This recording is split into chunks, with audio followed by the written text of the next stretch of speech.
네, 비하인드 플러스 시간입니다. 정종문 기자가 나와 있습니다. 자, 정 기자 어서 오세요. 네. 바로 첫 번째 키워드부터 볼까요? 네, 첫 번째 키워드. 김진애의 의문점입니다. 네, 이번에 서울시장 선거에 나선 열린민주당 김진애 후보 얘기군요. 네, 어떤 맞습니다. 의문점입니까? 네. 오늘 김진애 후보가 기자회견을 열었는데 박원순 전 서울시장에 대한 얘기를 하다가 석연찮은 의문점이 있다고 얘기를 했습니다. 직접 한번 들어보시죠.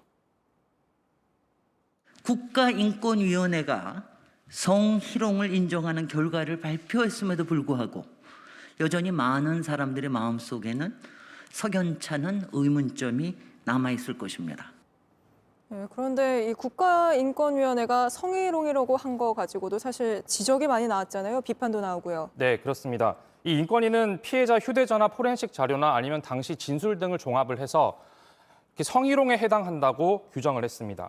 일부에서는 앵커가 말씀하신 대로 인권위가 성추행이 아닌 이 성희롱이라는 표현을 쓴 게 수위를 낮춘 게 아니냐라는 논란이 당시에 있었죠. 예. 그래서 법원은 성추행으로 규정을 했는데 관련 사건 재판 중에 이 재판부는 피해자가 박 시장의 성추행으로 상당한 정신적 고통을 입은 것은 틀림없는 사실이라고 이렇게 표현을 했습니다. 네, 법원이 성추행이라고 한 걸 김진애 후보가 의문이 있다고 한 건데 혹시 왜 의문이 있다고 밝힌 건지 그 근거도 있습니까?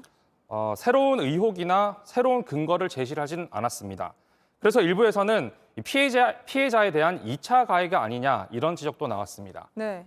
댓글을 보시면요.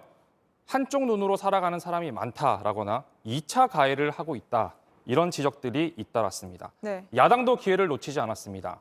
국민의힘에서는 선거 유불리만 따지고 또 피해자 중심주의는 찾아볼 수가 없다면서 당장 후보직 사퇴하라고 요구했습니다. 이런 반응에 대해서 김진애 후보가 또 입장을 낸 게 있습니까? 아직까지 확인이 되지는 않았는데요. 저희가 보좌진 측과 통화를 해봤는데 여기에 대해서 아직 여전히 커뮤니티 등을 중심으로 의문이 이어지고 있다면서 여기에 대해서 좀 더 분명한 어떤 증거들이 조금 더 수준 높은 그래서 좀 더 명확한 증거들이 나왔으면 좋겠다라는 의미라고 설명을 했습니다.